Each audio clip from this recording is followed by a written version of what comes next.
ಇವತ್ತು ನಾವು ಮಾಡ್ತಾ ಇದ್ದೀವಿ ವೆರಿ ಟೇಸ್ಟಿ ಖಾರ ಪೊಂಗಲ್. ಹೇಗೆ ಮಾಡೋದು ಅಂತ ನೋಡ್ಕೊಳ್ಳೋಣ ಬನ್ನಿ. ಫಸ್ಟು ಒಂದು ಕುಕ್ಕರ್ ಇಟ್ಕೊಂಡಿದ್ದೀವಿ. ಕುಕ್ಕರ್ಗೆ 2 ಟೇಬಲ್ ಸ್ಪೂನ್ ಎಣ್ಣೆ ಮತ್ತು 1 ಟೇಬಲ್ ಸ್ಪೂನ್ ತುಪ್ಪ. ಇದನ್ನು ಹಾಕಿ ಎಣ್ಣೆ ತುಪ್ಪ ಕಾಯಬೇಕು ಚೆನ್ನಾಗಿ. ಕಾದ ನಂತರ ಇದಕ್ಕೆ ಹಾಕಿ 1 ಟೇಬಲ್ ಸ್ಪೂನ್ ಸಾಸಿವೆ ಮತ್ತು 1 ಟೇಬಲ್ ಸ್ಪೂನ್ ಜೀರಿಗೆ, ನಂತರ 8 ರಿಂದ 9 ಹಸಿಮೆಣಸಿನ್ಕಾಯಿ, ನಂತರ ನಾವು ಇಟ್ಕೊಂಡಿದ್ವಲ್ಲ ಬೇಳೆಗಳು ಅದನ್ನೆಲ್ಲ ತೊಳೆದು ಇದಕ್ಕೆ ಹಾಕೋತಾ ಇದ್ದೀವಿ. ಹೆಸರುಬೇಳೆ, ಮಸೂರ್ ದಾಲ್ ಮತ್ತು ತೊಗರಿಬೇಳೆ ಇಷ್ಟನ್ನು ಹಾಕಿ ಒಂದ್ಸತಿ ಮಿಕ್ಸ್ ಮಾಡಿ, ನಂತರ ಇದಕ್ಕೆ ಹಾಕಿ ಅಕ್ಕಿ.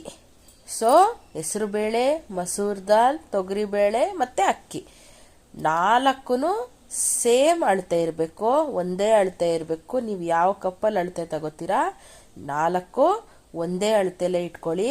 ಸೊ ನಾವಿವಾಗ ಅಕ್ಕಿನೂ ಹಾಕ್ಕೊಂಡಿದ್ದೀವಿ, ಅಕ್ಕಿನೂ ತೊಳೆದ್ಬಿಟ್ಟು ಹಾಕ್ಕೊಂಡಿದ್ದೀವಿ.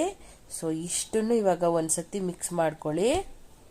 ನಂತರ ಇದಕ್ಕೆ ಬೇಳೆ ಅಕ್ಕಿ 1 ಕಪ್ ಅಂತ ಅಂದ್ಕೊಂಡ್ರೆ ಅದಕ್ಕೆ 3 ಕಪ್ಪಷ್ಟು ನಾವು ನೀರನ್ನ ಹಾಕ್ಕೊಂಡು ಅದಕ್ಕೆ ತೆಂಗಿನಕಾಯಿ ತುರಿ 1 ಕಪ್, ಧನಿಯಾ ಪೌಡರ್ 1 ಸ್ಪೂನ್, ಜೀರಾ ಪೌಡರ್ 1 ಸ್ಪೂನ್, ಹಾಗೆ ಪೆಪ್ಪರ್ ಪೌಡರ್ 1 ಸ್ಪೂನ್ ಇಷ್ಟನ್ನು ಹಾಕಿ ಚೆನ್ನಾಗಿ ಮಿಕ್ಸ್ ಮಾಡಿ, ನಂತರ ಇದಕ್ಕೆ ರುಚಿಗೆ ತಕ್ಕಷ್ಟು ಉಪ್ಪನ್ನು ಹಾಕಿ. ಸೊ ನೀವು ಏನು ಬೇಳೆಗಳಿಟ್ಟಿರ್ತೀರಾ ಆ ಬೇಳೆಗಳು ಅಕ್ಕಿ ಅಷ್ಟಕ್ಕೂ 3 ಪಟ್ಟು ನೀರನ್ನ ಹಾಕಬೇಕು. ನಂತರ ಇದಕ್ಕೆ ಕೊತ್ತಂಬರಿ, ಕರಿಬೇವು ಇಷ್ಟನ್ನು ಹಾಕಿ ಚೆನ್ನಾಗಿ ಮಿಕ್ಸ್ ಮಾಡಿ, ನಂತರ ಇದಕ್ಕೆ 1 ಟೇಬಲ್ ಸ್ಪೂನ್ ಅರಿಶಿನ ಹಾಕಿ, ಅದೊಳ್ಳೆ ಕಲರ್ ಕೊಡುತ್ತೆ.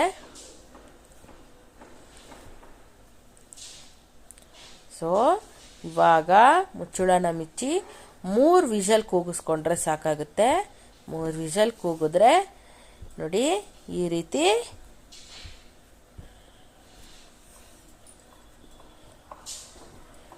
ಖಾರ ಪೊಂಗಲ್ ರೆಡಿ ಆಗುತ್ತೆ. ನೋಡಿ ನಮಗೆ ಇಲ್ಲಿ ನೀರು ಕಮ್ಮಿ ಆಗಿದೆ, ನೀವು ನೋಡಿಕೊಂಡು ನೀರನ್ನ ಹಾಕ್ಕೊಳ್ಳಿ ಎಕ್ಸ್ಟ್ರಾ. ನೋಡಿ ನಾವಿಲ್ಲಿ ತಿರ್ಗಾ ನೀರು ಹಾಕೋತಾ ಇದ್ದೀವಿ. ಯಾವ ಹದದಲ್ಲಿ ಇರಬೇಕು ಅಂತ ತೋರಿಸ್ತೀವಿ ನೋಡಿ. ಈ ಹದದಲ್ಲಿ ಖಾರ ಪೊಂಗಲ್ ಇರಬೇಕು.